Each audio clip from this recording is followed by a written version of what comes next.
कहते हैं दोस्तों कि चिता तो सिर्फ मुर्दे को जलाती है, लेकिन चिंता तो जिंदा इंसान को भी जला देती है। चलिए, अगर आप जिंदगी में चिंता करते हैं तो इस कहानी को जो है पूरा सुनिएगा।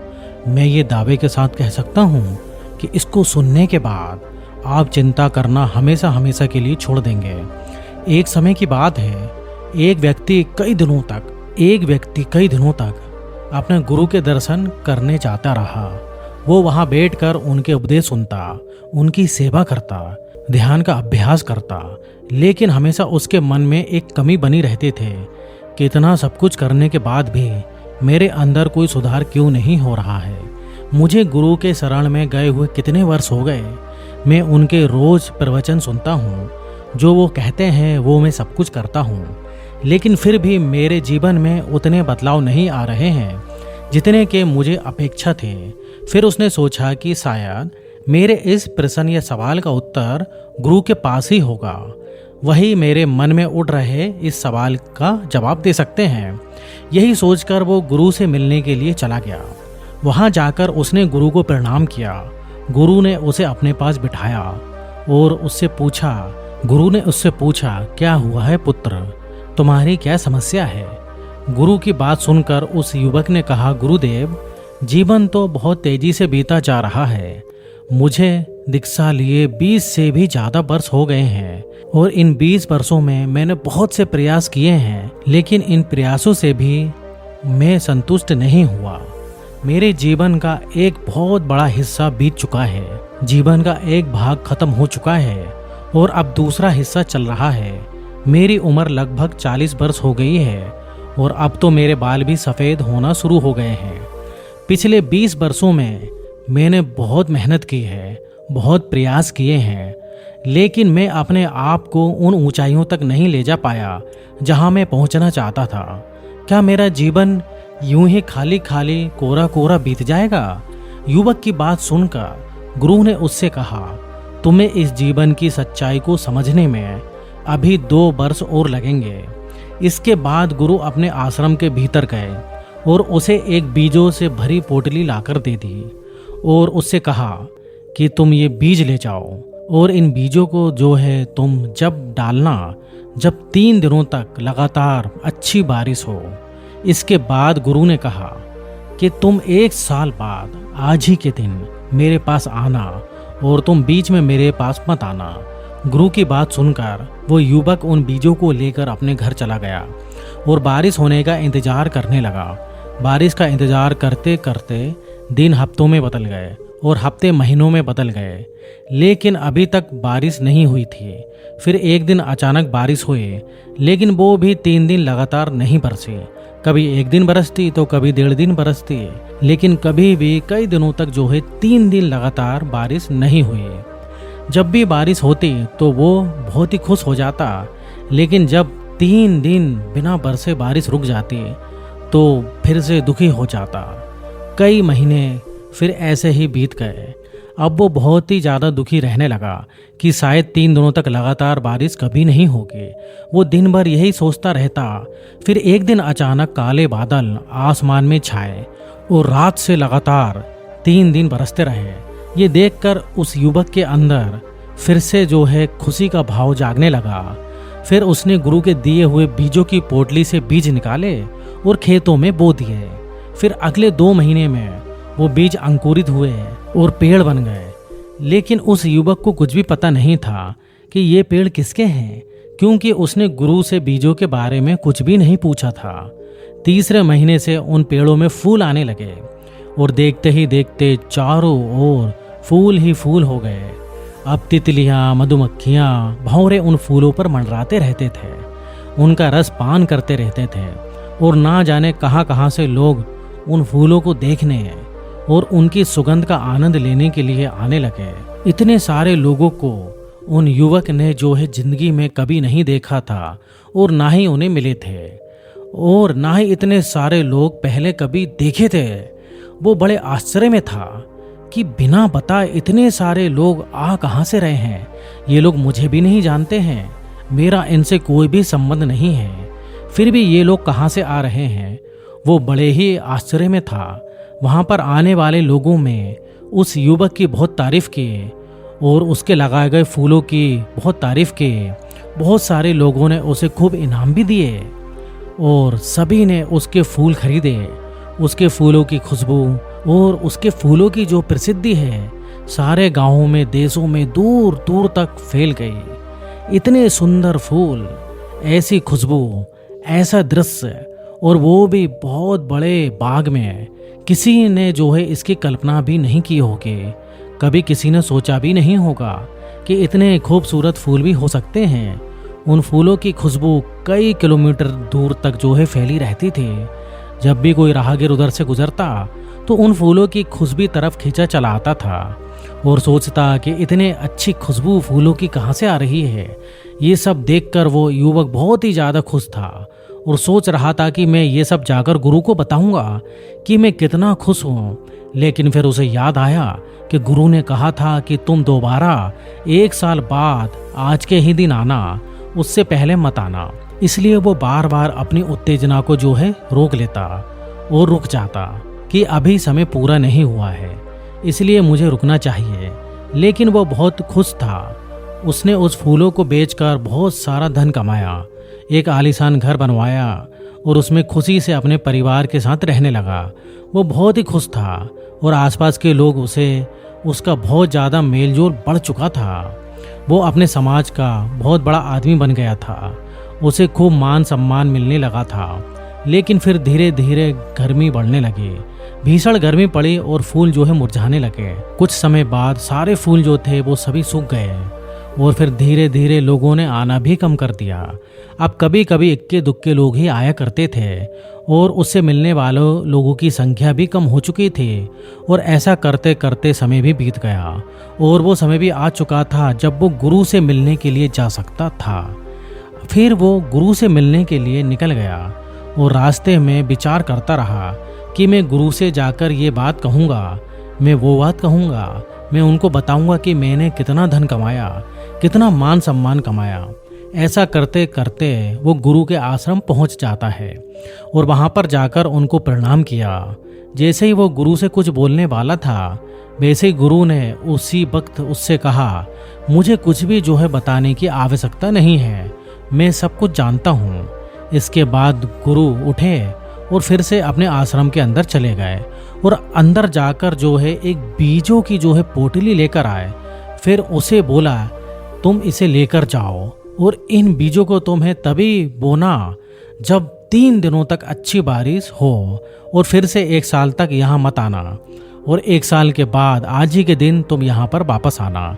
युवक फिर बिना कुछ बताए गुरु की बात मानकर उन बीजों की पोटली को लेकर वापस घर आ गया और मन ही मन सोचने लगा कि मैं गुरु को कितना कुछ बताने वाला था, मैं उनको कितना कुछ बताना चाहता था, लेकिन उन्होंने तो पहले ही कह दिया कि वो सब कुछ जानते हैं, उन्हें कुछ भी बताने की जरूरत नहीं है। वो इस बात से बहुत उदास था कि वो अपने मन की बात को नहीं बोल पाया। लेकिन वो इस बात से अनजान था कि गुरु जो है दूर दृष्टि रखते हैं, वो सब कुछ देखते रहते हैं। वो घर आकर फिर से जो है बारिश का इंतजार करने लगा। वो बहुत खुश भी था कि फिर से उसे बीज मिल गए हैं और जब ये फूल उगेंगे तो फिर से चारों तरफ उसकी खुशबू फैलेगी, फिर दूर दूर तक मेरी ख्याति फैलेगी, लोग मुझे इनाम देंगे, मेरी प्रशंसा करेंगे, मेरे फूलों की बिक्री होगी, मुझे खूब मान सम्मान मिलेगा। वो इन सब बातों के बारे में सोचकर जो है गदगद हो जाता, बार बार इन बातों को सोचता, बीजों की पोटली को देखता और खुश हो जाता। कई दिन ऐसे ही बीत गए और वो बारिश का इंतजार करता रहा, लेकिन बारिश नहीं हुई।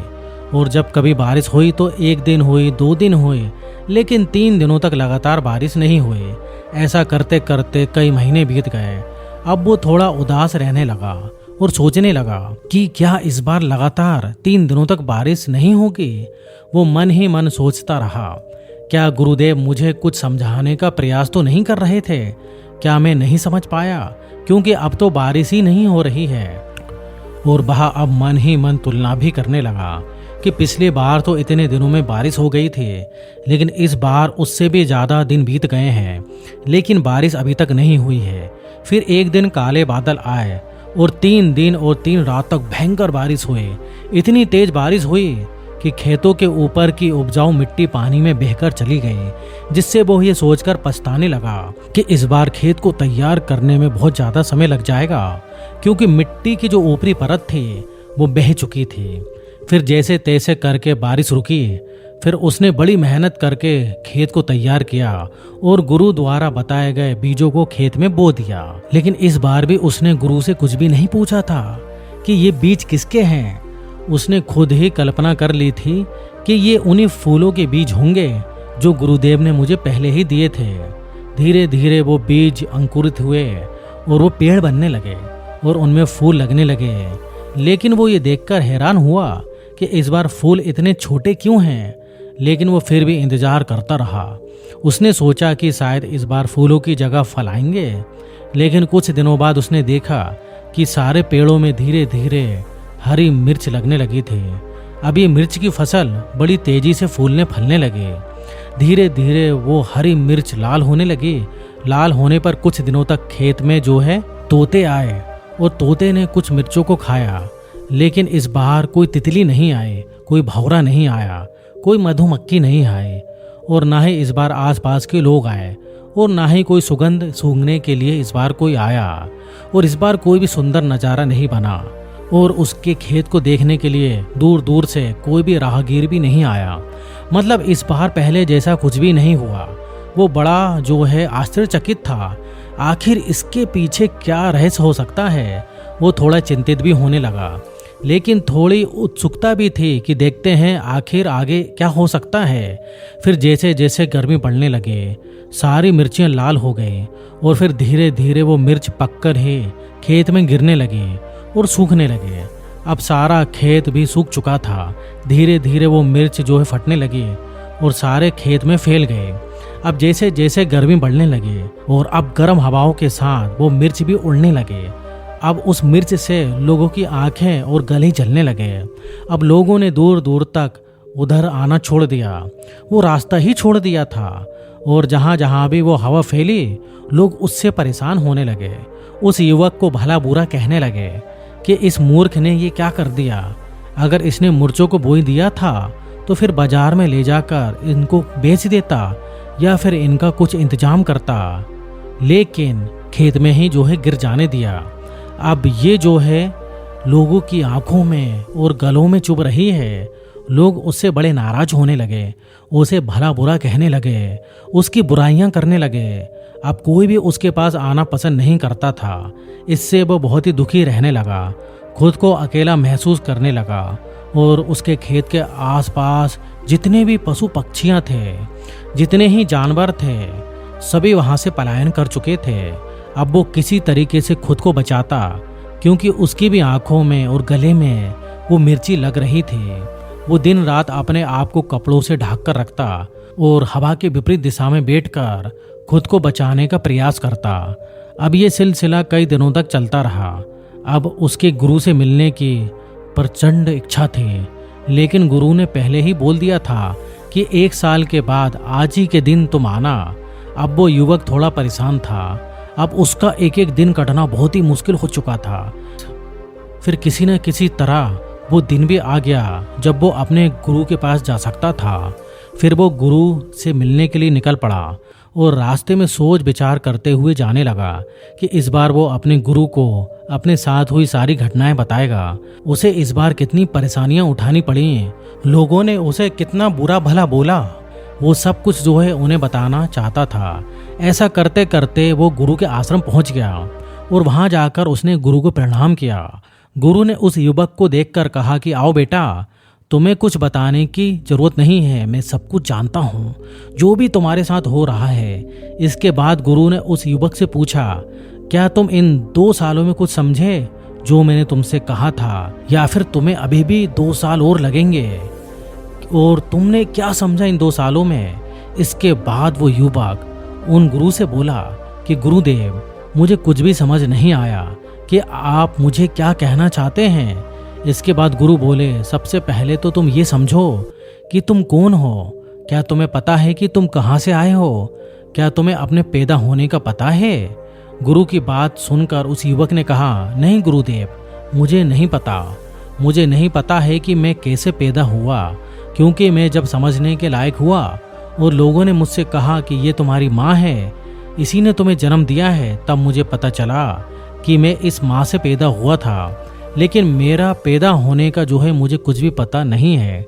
इसके बाद गुरु ने कहा, जब तुम्हें ये याद नहीं है कि तुम कैसे पैदा हुए, तुम्हें ये याद नहीं है कि तुम्हारे माँ बाप कौन हैं, इन सब के लिए भी तुम्हें बताया गया था कि ये तुम्हारे माँ बाप हैं, तब तुम्हें पता चला कि ये तुम्हारे माँ बाप हैं, तुम इनसे पैदा हुए हो और इसके बाद तुमने परिवार बनाया।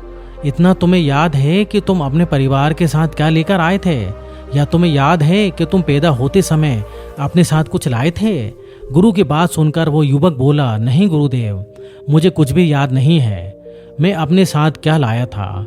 इसके बाद गुरु ने कहा, क्या तुम्हें याद है कि तुम आज जो समझ रहे हो और तुम्हें इतना ज्ञान है, तुमने इतना अध्ययन किया है, तुम गुरुकुल गए, तुम्हारे इतने सारे मित्र हैं, तुम्हारे बाल बच्चे हैं, तुम्हारी बीवी है, क्या इनमें से कोई ऐसा है जो पैदा होते वक्त तुम्हारे साथ था, या फिर तुम्हारे माँ बाप ने जब तुम्हें बताया कि तुम हमारे बच्चे हो, जब भी तुम इनमें से किसी के साथ थे?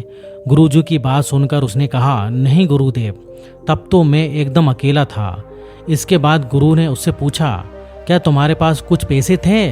क्या तुम्हारे पास कोई धन दौलत थी? क्या तुम्हारे पास कुछ ऐसा इंतजाम था जिसके सहारे तुम अपना जीवन निर्वाह कर सकते? ये सुनकर उस युवक ने कहा, नहीं, मुझे तो जो मेरे माँ ने दिया मैं तो वही खा लेता था। इसके बाद गुरु उस युवक से बोले, क्या तुम्हारे पास उस समय ऐसी कोई भविष्य की चिंता थी कि तुम्हें कल दूध मिलेगा या नहीं मिलेगा, या फिर रोटी मिलेगी या फिर नहीं मिलेगी? क्या तुम इसको लेकर चिंतित होते थे? इसके बाद वो युवक बोला, नहीं, मैं चिंतित नहीं रहता था, मुझे तो जो भी मिलता था या जो भी मांगता था वो मेरी माँ ही देती थी, और अगर उनके पास नहीं होता था तो वो इंतजाम करती थी, या फिर मेरे पिताजी से कहती थी कि बेटा ये मांग रहा है, लेकर आ जाओ। लेकिन मैंने कभी भी अपनी तरफ से कुछ भी नहीं किया।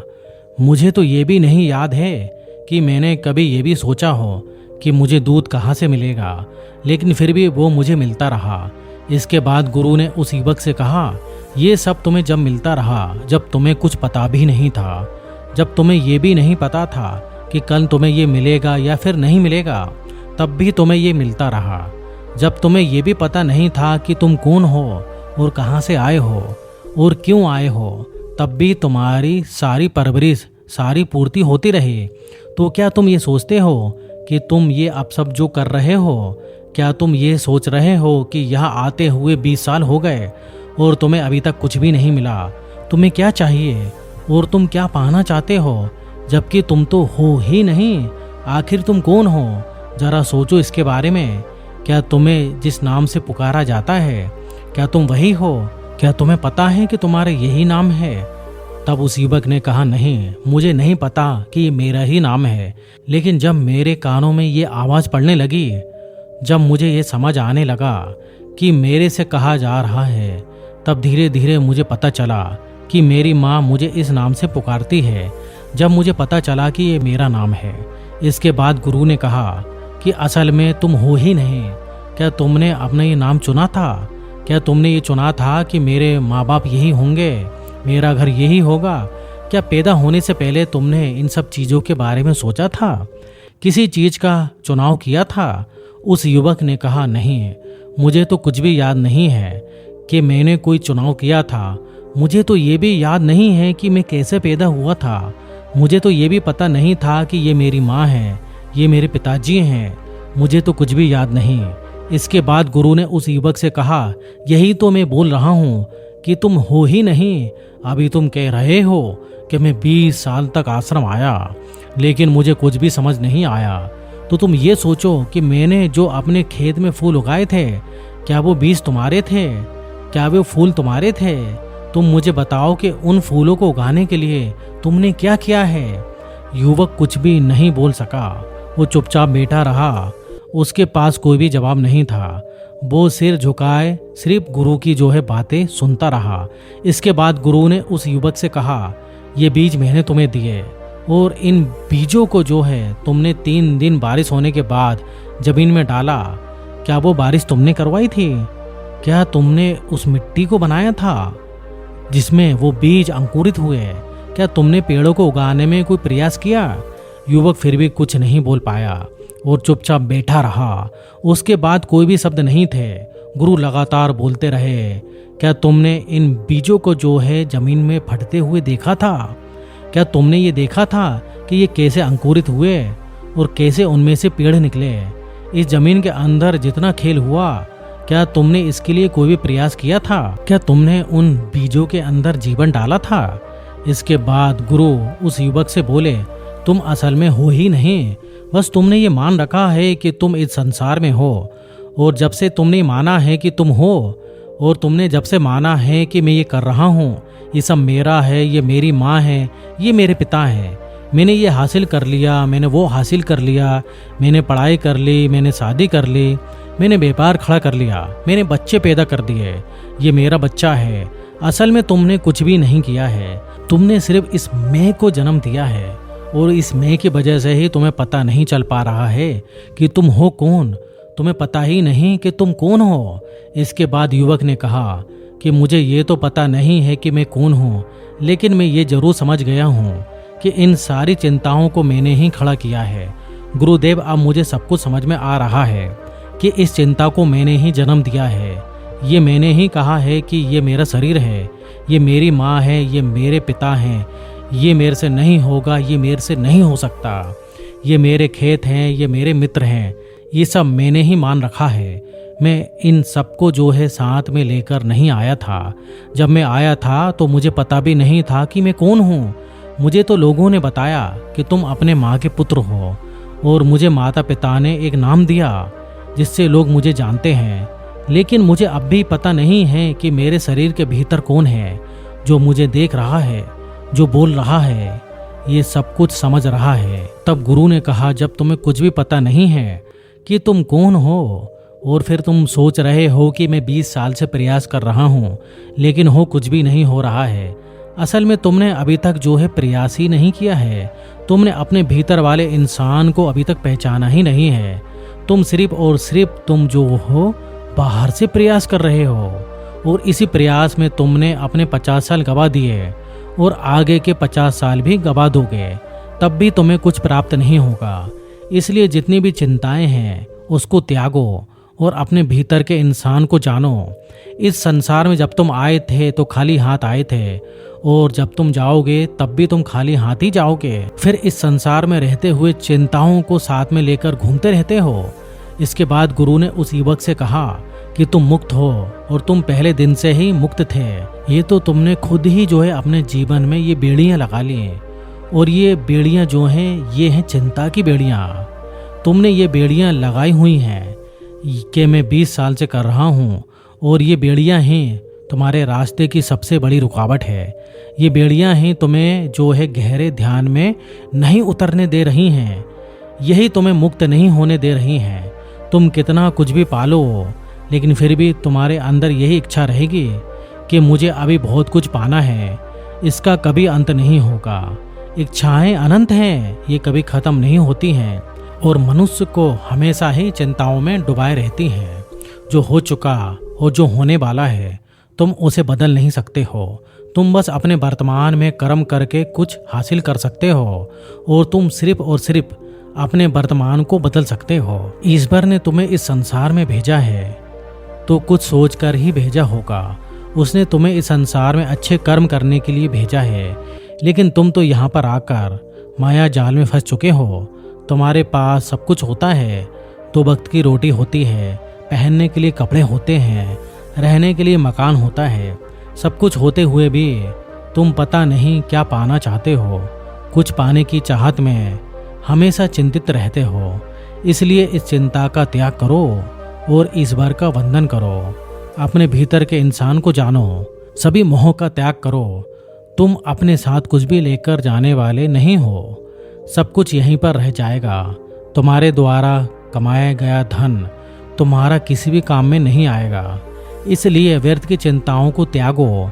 इतना कहकर वो गुरु जो है मौन हो गए और अपनी ध्यान साधना में वापस लीन हो गए। और अब उस युवक को सब कुछ समझ में आ गया था, तो वो भी उन गुरु के पास बैठकर ध्यान साधना में लीन हो गया, और एक दिन उसकी मुक्ति हो गई।